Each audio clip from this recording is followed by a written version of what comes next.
दोस्तों, चलिए आज इस वीडियो में आप लोग सभी का स्वागत है। आज इस वीडियो में क्लास 10 का एक्सरसाइज 1.2 का 11 नंबर सवाल बताए जा रहे हैं। 11 नंबर सवाल में सवाल नंबर दिया हुआ है। देखिए 11 का पहला सवाल है, बोल रहा है कि जांच करें कि क्या n सदस्य है n के लिए 15 पर पावर n का इकाई अंक शून्य हो सकता है। देखिए पहले सवाल को समझिए। ये बोल रहा है कि जांच कीजिए कि n जो है से n का एक सदस्य है, माने n जो है से नेचुरल नंबर है, प्राकृतिक संख्या है, धनात्मक 1 2 3 4 5 6 7 इस प्रकार, और उसका पावर घातांक के रूप में है 15 पर पावर है। तो इकाई अंक शून्य हो सकता है। इकाई अंक के मतलब कि जो भी संख्या है उसका इकाई अंक होना चाहिए। तो चलिए इसको सोल्व करते हैं।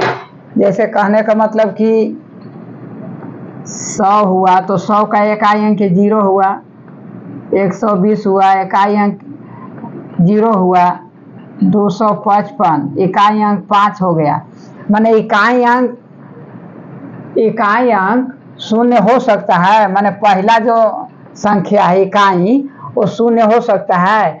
और पावर कितना है, n नेचुरल नंबर है 1 2 3 4, और 15 पर पावर n है। n का मतलब कि 1 भी हो सकता है, 15 पर पावर 1 2 3 4 5 इस प्रकार। तो यदि 15 पर पावर 2 भी रहेगा तो 15 गुने 15 कितना होता है, 225।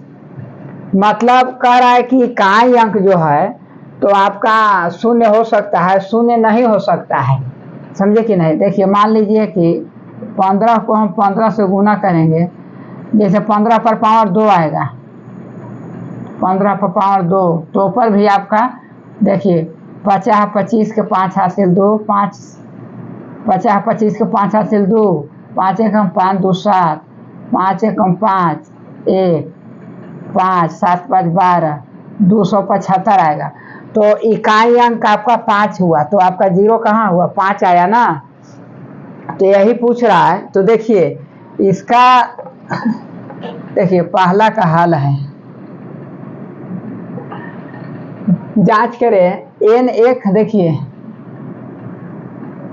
n एक प्राकृतिक n है, और जहाँ की 15 पर पावर n, जहाँ n बराबर 1 2 3 4 इस प्रकार n, कोई भी यदि पावर 15 पर रहे तो उसका जो संख्या आएगा रिजल्ट, उसका जो इकाई अंक जो है से 0 आएगा तो नहीं। देखिए इसका हम गुणनखंड करते हैं तो ये आपका हो जाएगा 3 गुने 5 पर पावर n, 3 पर पावर 5। तो यदि n पर यदि 15 पर पावर 5 6 कितना हो रहेगा तो आपका ऐसा रिजल्ट आएगा कि आपका शून्य होगा ही नहीं। शून्य का मतलब कि लास्ट में शून्य होना चाहिए, जैसे 100 होना चाहिए, 1220 होना चाहिए, 2500 होना चाहिए, इस प्रकार इकाई माने इकाई अंक शून्य हो सकता है, ये आपका बोल रहा है। तो देखिए इसमें आपका इकाई अंक शून्य नहीं हो सकता है, क्योंकि देखिए यहाँ गुणनखंड कितना है, 3 गुने 5 है पर n। यदि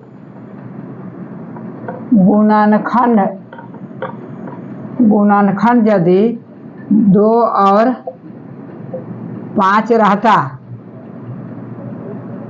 रहता तो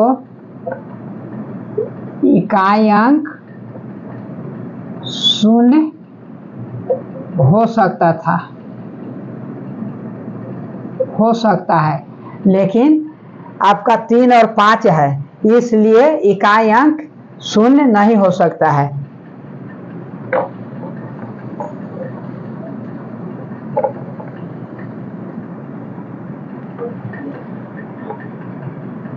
इसलिए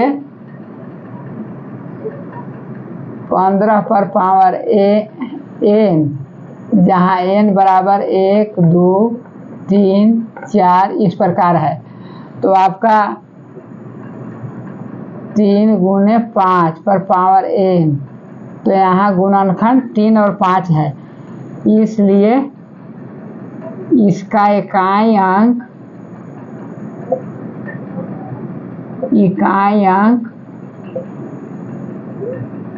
शून्य नहीं हो सकता है, हो सकता है, नहीं होगा। अब चलिए दूसरा आपका पूछ रहा है कि जांच करें कि क्या कोई प्राकृत संख्या n के लिए, n जितना भी है सब नेचुरल नंबर है, प्राकृत संख्या, तो यदि 24 पर पावर n का इकाई अंक 5 पर समाप्त हो सकता है तो इसका हम गुणनखंड निकालेंगे। 24 पर पावर n, तो ये आपका कितना हो जाएगा गुणनखंड? 2 गुने 2 3, 2 का 2 4, 4 2 8, 8 3 के 24, इतना पर पावर आपका n होगा। तो ये बोल रहा है कि इसका इकाई अंक जो है से 5 होगा, नहीं होगा, इसलिए कि यदि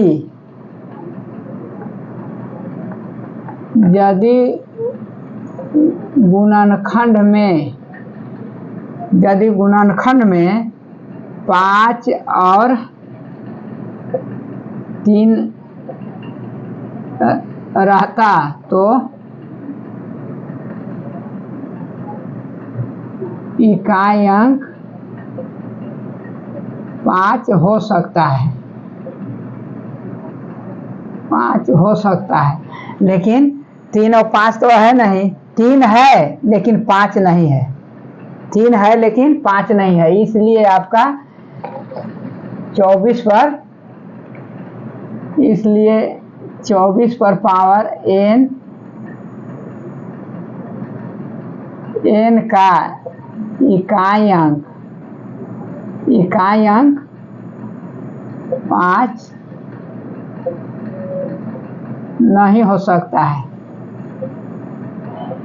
नहीं हो सकता है। देखिए 24 पर पावर यदि 2 दे दीजिए, 3 दे दीजिए, तो 24 गुने 24 उसको यदि गुना कीजिएगा ना तो लास्ट में 5 नहीं आएगा, 5 नहीं आएगा, मतलब फर्स्ट में 5 नहीं आएगा, तो इकाई अंक 5 नहीं आया। सवाल को पहले समझिए।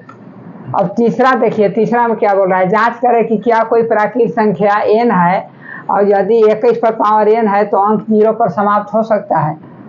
21 पर पावर n, जहाँ n बराबर 1 2 3 4 इस प्रकार, तो हम इसको गुणनखंड निकालेंगे। 21 का कितना हो जाएगा? 3 गुने 7 पर पावर n। तो हम बोले थे कि यदि गुणनखंड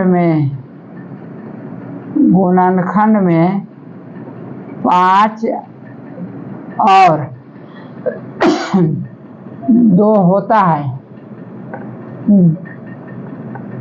2 रहता तो 0 हो सकता है, 0 हो सकता है, लेकिन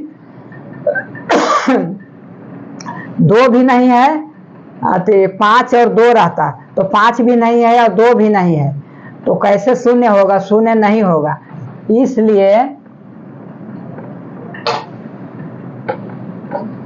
यहाँ लिखाएगा कि 21 पर पावर n, 21 पर पावर n का अंक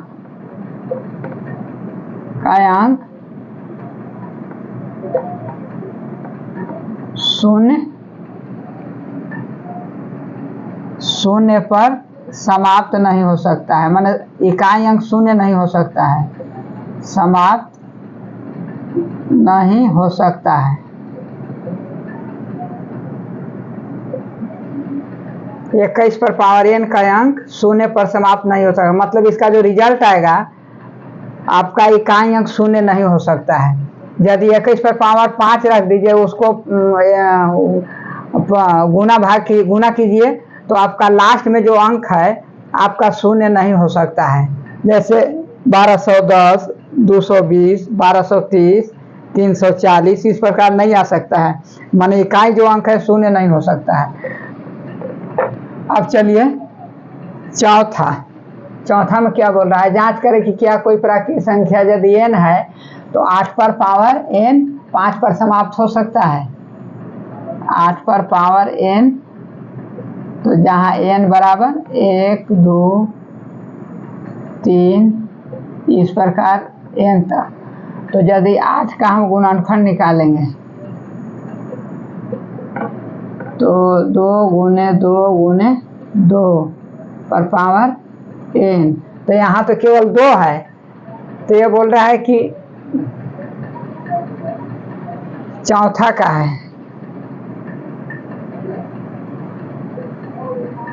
चौथा का है 5 पर समाप्त हो सकता है, तो 5 पर समाप्त नहीं हो सकता है। 5 पर समाप्त कब होता, जब 3 और 5 रहता तब। तो यहाँ लिखेंगे कि यदि गुणनखंड में 5 और 3 होता तो इकाई अंक 5 होता। तो 5 और 3 तो है नहीं, केवल 2 है, इसलिए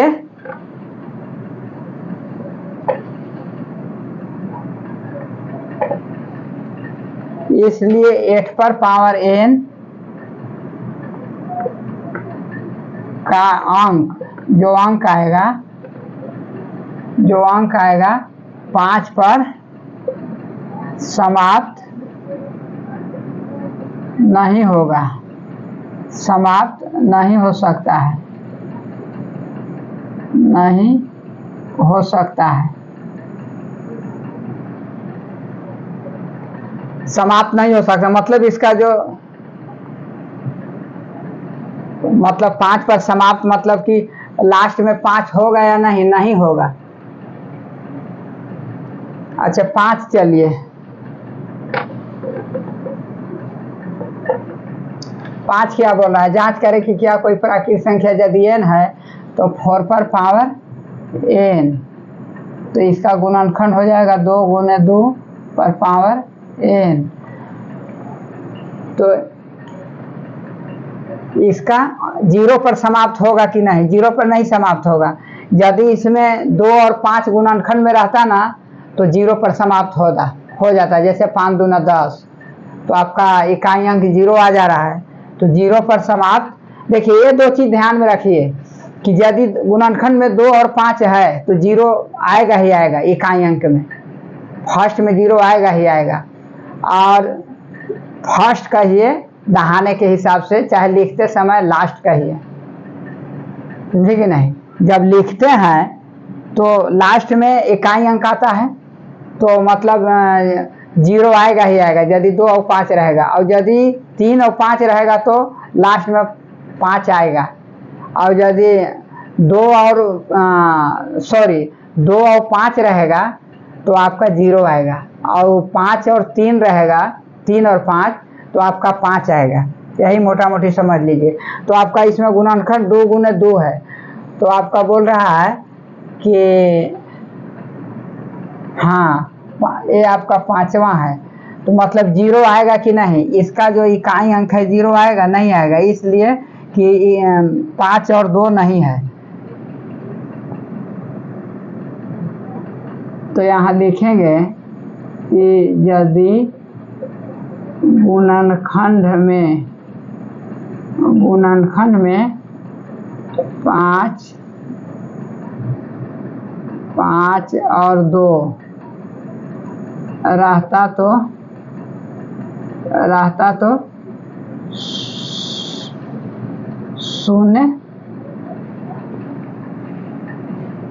शून्य पर समाप्त हो जाता है, यानी माने शून्य आ जाता है, शून्य पर समाप्त हो जाता। लेकिन इसमें तो केवल 2 है ना, 5 है ये नहीं है, 2 तो है लेकिन 5 नहीं है,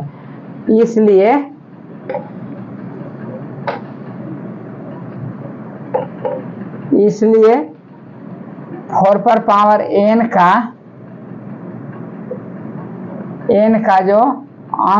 ये जो अंक है 4 पर पावर n जो अंक है वो 0 पर समाप्त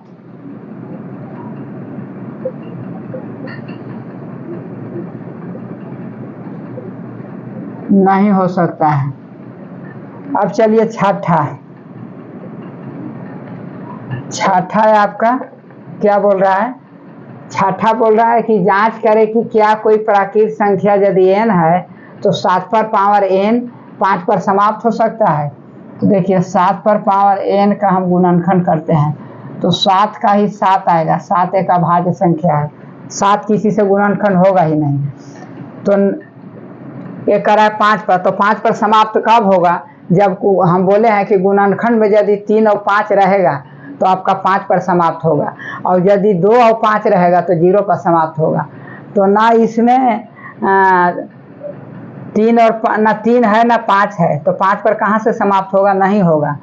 तो हम इसको लिखेंगे कि 7 पर पावर n अंक जो है 5 पर समाप्त नहीं होगा।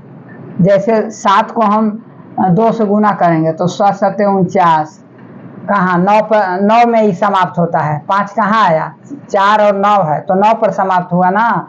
मान लीजिए फिर 7 से गुना करेंगे, यदि 7 पर पावर 3 आया तो 7 7 49, फिर 9 7 63 के 3 हासिल 6, और 7 चौक 28 और 6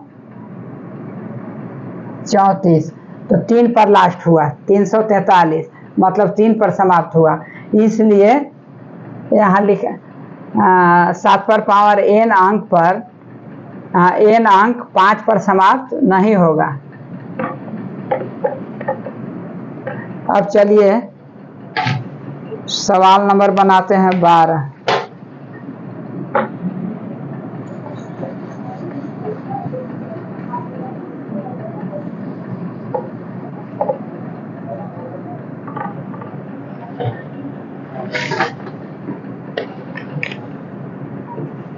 बारह नंबर सवाल बनाने हम जा रहे हैं।